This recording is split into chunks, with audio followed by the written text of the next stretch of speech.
আসসালামু আলাইকুম ভিউয়ার্স, আবারও চলে আসলাম নতুন একটি কবিতা নিয়ে। তোমরা সবাই কবিতাটি মন দিয়ে শোনো।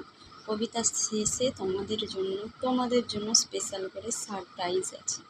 কবিতাটি পুরোটাই শোনো। কবিতা আমি শুরু করছি।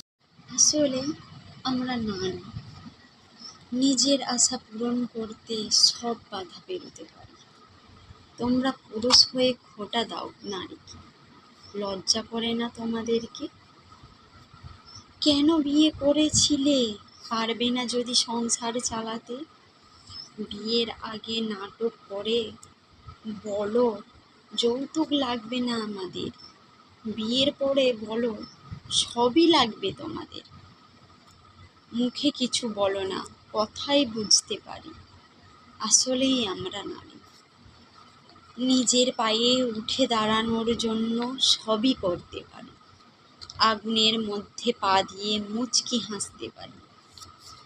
দেখবে ঠিক সেদিন আমার ক্ষমতা, যেদিন তোমার বাড়ির সামনে ভিড় জমাবে হাজার জনতা। সফল একদিন হবই হব, এই ভেবে করছি কষ্ট।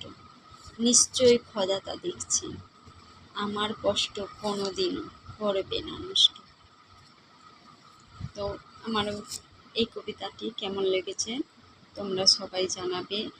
আসলে অনেক কষ্ট করে, অনেক শখ করে, আশা করে কবিতা লিখছি। সবারই স্বপ্ন থাকে, একটা আশা থাকে, নিজের পায়ে দাঁড়াবো, নিজে কিছু করবো, সেই রকম আমারও আশা আছে।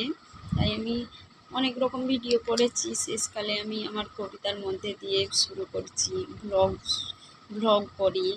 আর হ্যাঁ, তোমাদের জন্য যেটা বললাম যে তোমাদের জন্য সারপ্রাইজ আছে, বলতে তোমরা তোমাদের জীবনে একটা ছোট পারা ঘটনা, যাই হোক তোমাদের জীবনে ঘটেছে, যেটা নিয়ে তোমরা কবিতা চাও, আমাকে কিন্তু কমেন্ট করতে পারো, তোমাদের জীবনীটি তুলে ধরতে পারো। আমি কিন্তু তোমাদেরকে নিয়েও কবিতা লিখে দিতে পারি, আমি তোমাদেরকে নিয়ে কবিতা লিখে দেব। তোমরা যদি তোমাদের জীবনীটা তুলে ধরো, একটা ঘটনা যাই হোক, যেরকম ধরনের ঘটনা তুলে ধরবে, তোমাদের নাম দিয়ে ঠিক নামের সঙ্গেও ছন্দ মিলিয়ে আমি একটা কবিতা লেখার চেষ্টা করব, নতুন কবিতা লিখে দেবো তোমাদেরকে। তো তোমরা যদি চাও যে তোমাদের জন্য কবিতা লিখে দিই, তোমরা নতুন কবিতা চাও আমার কাছ থেকে, তাহলে কিন্তু তোমাদের জন্য আমি কবিতা লিখে সেটি তোমাদেরকে শোনাতে পারি। ঠিক আছে, তো আমার কবিতা কেমন লেগেছে সবাই জানাবে, কমেন্ট করবে। আশা করছি ভালোই লাগবে। আজকের মতো আল্লাহ হাফেজ।